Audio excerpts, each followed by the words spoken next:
ፍቅርን በኬሚስትሪ ፍቅርን በኬሚስትሪ በእኛ ይብቃ ትውልድ ይዳን የፍቅር ኑዛዜ አበባ ያለ ፀሐይ ብርሃን እንደማያብብ ሁሉ ወንድ ልጅም ያለ ሴት ፍቅር ሙሉ አይሆንም። ማክስ ሙለር። በአዲስ ከተማ ትምህርት ቤት የ9ኛ ክፍል ተማሪ ያለው የአማርኛ አስተማሪያችን መምህሯ ሲሆን ልቦለድ ጽፈን እንድናመጣ አርብ ቀን ላይ ቤት ስራ ሰጠን።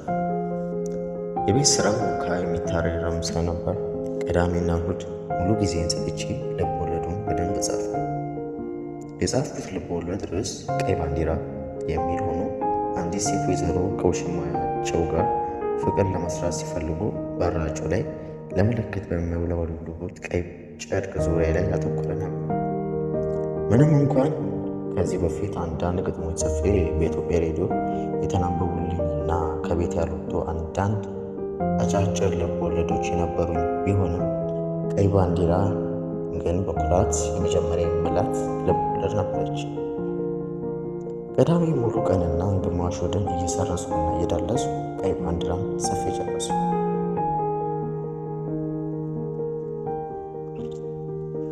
እሁድ ከሰዓት በኋላ በከፍተኛ ጥንቃቄ ያለምንም ስርዝና ድልስ በአዳዲስ ሎጎች ገልብጬ አጠናቀቅኩና ሰኞን በከፍተኛ ጉጉት መጠበቅ ጀመርኩ።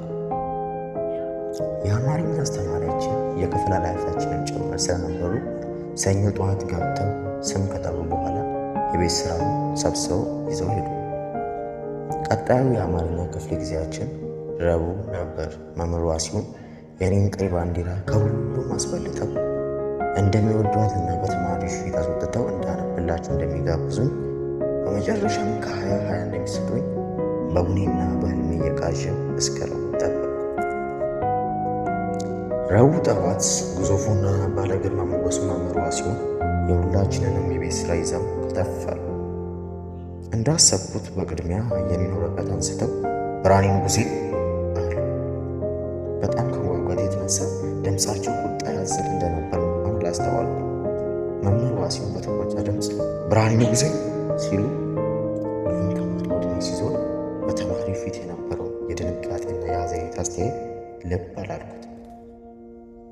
እጄንና ድምፄን እኩል በማውጣት አለው ቲቸር ብዬ በኩራት አንቀባረርኩ። ልክ እንዳሰብኩት መምህሯ ሲሆን ተማሪዎች ፊት እንድወጣ አደረጉ። ነገር ግን እንደተመኘሁት ልቦለዴን አላንቆለጳጰሰው እንዳነባው አላደረጉኝ። ተማሪ ፊት አስወጥተው ያነቡኛል ብዬ ተመኝቼ ነበር። ተማሪ ፊት አስወጥተው ገረፉ። የተገረፉት ምክንያት የጻፍከው አንተ አይደለም በሚል ነበር። መምህሩ ማን እንደጻፈልኝ ወይም ከየት እንደኮረጅኩ እንድናገር ደጋግሞ ገረፉ። በደብደባ ብዛት ታላቅ ወንድሜ እንደጻፈልኝ ስናገር ደብደባው ቆመ። መምህሯ ሲሆን እኔ በመግረፍ ያወጡትን ላብ እየጠረጉ በኩራት ይኸው እኔ ምን ብያለሁ፣ የእያንዳንድሽን የእውቀት ደረጃ አውቀዋለሁ ብለው ልቦለድ የጻፍኩት ወረቀት ላይ 0 ፊት ላይ ወረወሩብኝ። የአማርኛ ክፍለ ጊዜው እንደተጠናቀቀ የሚገልጽ ደወል ተሰምቶ መምህሯ ሲሆን ከክፍላችን እንደወጡ ተማሪዎች የኔን ልቦለድ ለማንበብ ተረባረቡ።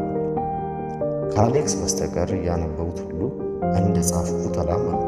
አሌክስም ሙሉ በሙሉ አላመነም ነበርና በጥርጣሬ በሬ አንተ ላልከውም ይህንን የጻፍከው የፍቅር ደብዳቤ ጻፍ ብሎ ጠየቀኝ። እኔም የልቦለዱ ጸሐፊ እንደሆንኩ ለማረጋገጥ ስል ወዲያው እሺ አልኩት። ነገር ግን አጋጣሚው የልቦለዱ ጸሐፊ መሆኔን ከማረጋገጥ በላይ ነበር። የአሌክስ ጥያቄ የፍቅር ደብዳቤ ጸሐፊነት ስራ እጎናጽፍ የፍቅር ደብዳቤ ጸሐፊነት። ከትምህርት ቤት ተለቀን ከአዲስ ከተማ በመርካቶ አቋርጠን ወደ ተክለ ሃይማኖት እየሄደን አሌክስ ስላፈቀረልሽ በዝርዝር አጫውተን። የዚያኑ ቀን ማታ ያበደ ፍቅር ደብዳቤ ጽፌ በነጋታው ትምህርት ቤት ላይ በር ላይ አስረከብኩት። አሌክስ የጻፈትን ደብዳቤ እንደ ራሱና እንደ እሷ የሆነ እየደጋገመ ሲያነብ ያሳለፈው። እኔ የደብዳቤውን እያነበበ ፊቱ ላይ የሚያሳየው የተለያየ ስሜት ሳነብ አልተማመንም። አሌክስ ደብዳቤውን ደጋግሞ እያነበበ ከተደሰተ በኋላ ድንገት ፊቱ ሐዘን ሲያጋለጥበት ታየ። እረፍት ሰዓት ላይ ስናወራ ደብዳቤው በጣም አሪፍ እንደሆነ፣ ነገር ግን ደብዳቤውን ለሚወዳት ልጅ መስጠት እንደሚፈራ ነገረኝ። ፊቱ ላይ ሐዘን ሲያላጣበት ያየሁት ምክንያት ይህ እንደነበር ተገለጸልኝ። በመቀጠልም ደብዳቤውን ለጻፍኩበት 2 ብር፣ በእጇ ለሰጠውበት ደግሞ 3 ብር፣ በአጠቃላይ 5 ብር ሊሰጠኝ እንዳሰበ ነገረኝ።